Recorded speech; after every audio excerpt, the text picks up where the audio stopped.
Well, here we are.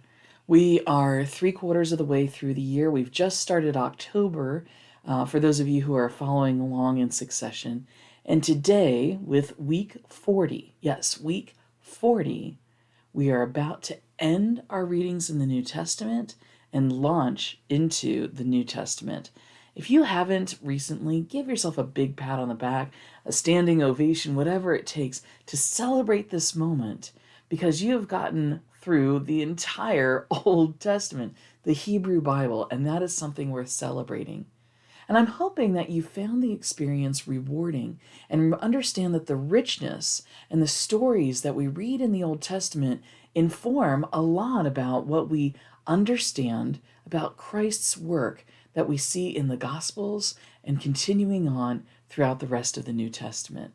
Well, today we're going to close out the Old Testament by reading Nehemiah chapters 11 through 13, as well as Psalm 126. As we close out Nehemiah, we see that the work has been completed. The work that Nehemiah had left his place as cupbearer to the king to come back to Jerusalem to build the walls has been completed.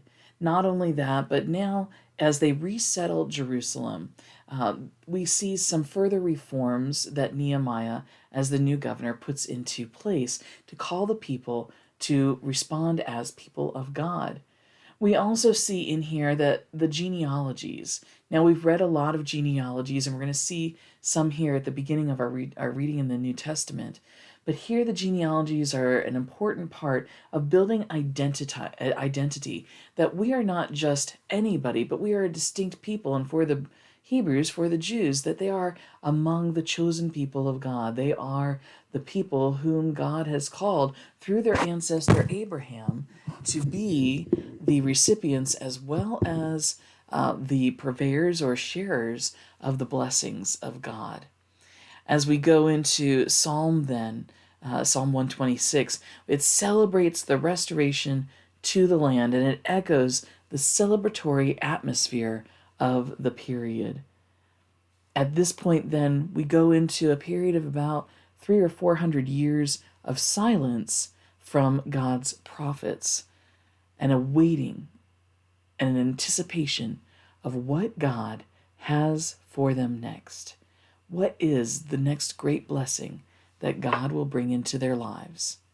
As Christians, you and I know what that is. It is Jesus Christ, the coming of the Messiah, the Savior of all the world. Do we live with an anticipation in our hearts of what God is going to do in our lives next?